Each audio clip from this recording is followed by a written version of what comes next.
Hello, hello, hello, hello. Ayan.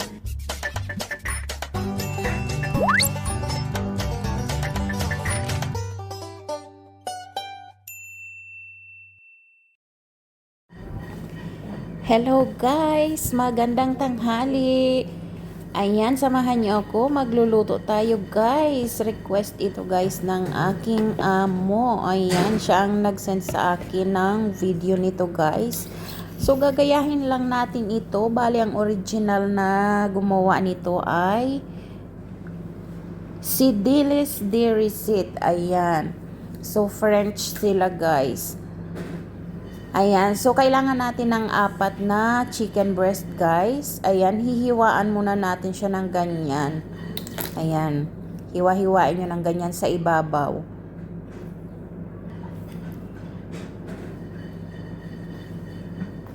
So guys, nagluto na ako nito guys.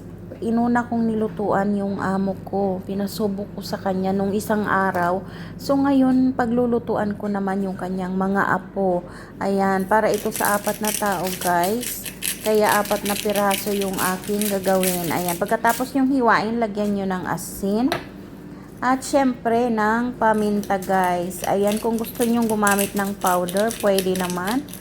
O kung gusto nyo gumamit ng iodized salt, pwede naman guys. Pero mas gusto ko yung sea salt at saka yung ganyang paminta. Ayan, syempre balik ta rin natin pagkatapos sa ibabaw. Ayan, lagyan din ng asin at paminta guys para pantay yung kanyang lasa. Napakadali lang nitong gawin guys. At for sure magugustuhan nyo ito guys. Promise. 100% na masarap talaga siya at napakalambot pa.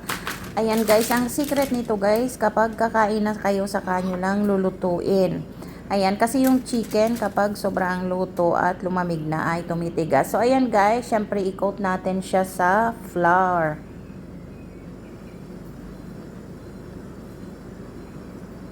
Ayan, make sure na malagyan lahat guys. Ayan, syempre ituloy-tuloy lang natin hanggang sa malagyan natin lahat yung 4 na yan.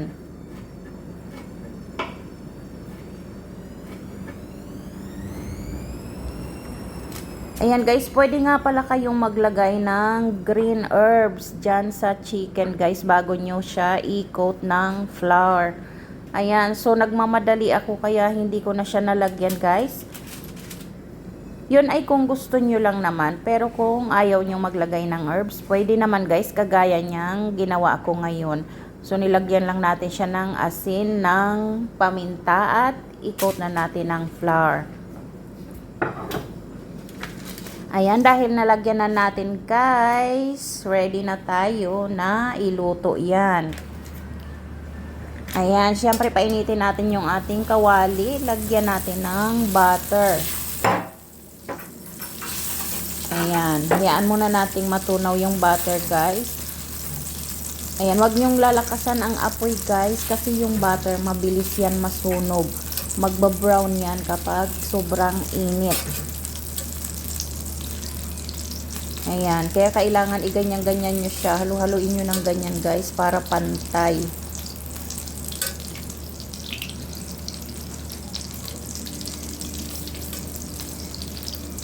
Ayan, wala nang measurement yan guys. Tansyahan na lang itong aking pagluluto dahil ako'y nagmamadali talaga ng time na yan.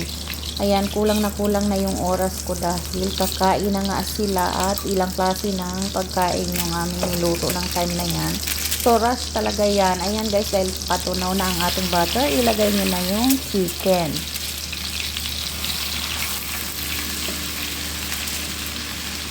Ayan, so inuna ko muna yung ibabaw guys dahil gusto kong mag-brown muna siya sa ibabaw. Pwede rin namang unahin nyo yung sa ilalim. Ayan, nasa sa inyo na yan guys kung ano ang gusto nyang unahin.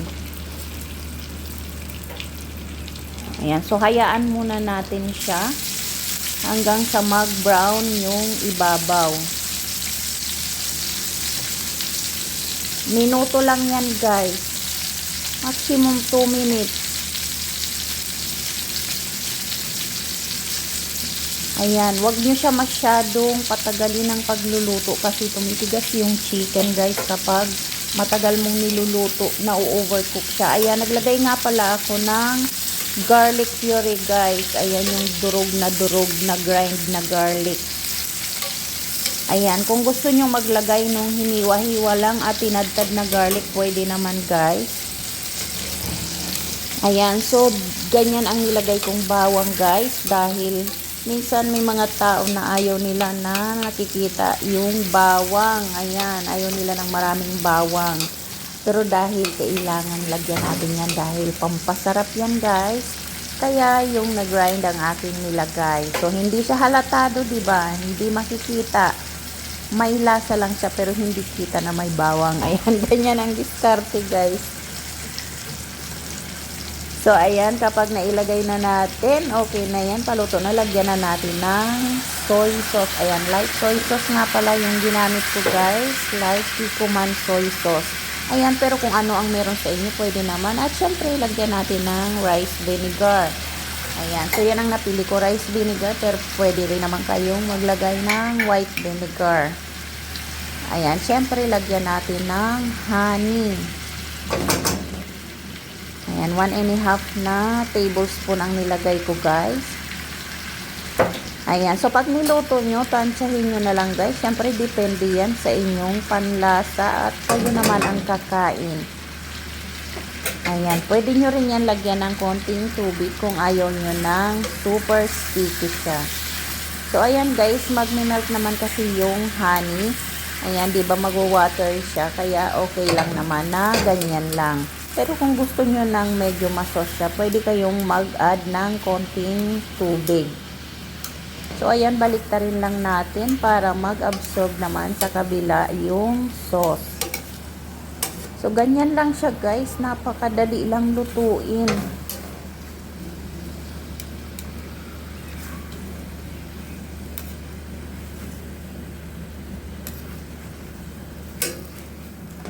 Ayan, so okay na yan guys. O, nakita nyo, nag-ano na siya, nag-sticky na konti yung kanyang sauce.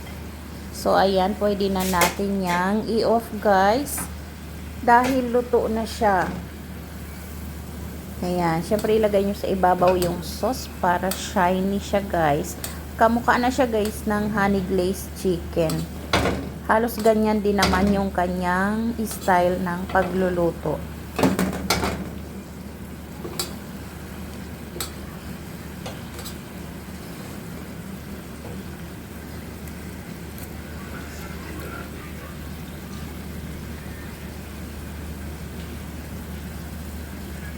Ayan, so medyo matabang nung aking tinikman guys, kaya nag-add ako ng konting soy. Ayan, kailangan nag-aagaw yung lasa ng alat, ng asim at ng tamis. Ayan, kailangan mabalance nyo siya guys.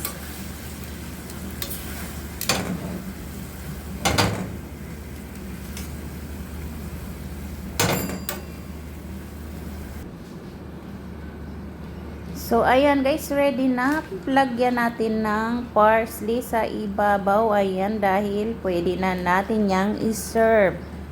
Ayan, so ready na guys. Ilagay na natin sa ating serving plate. Ayan.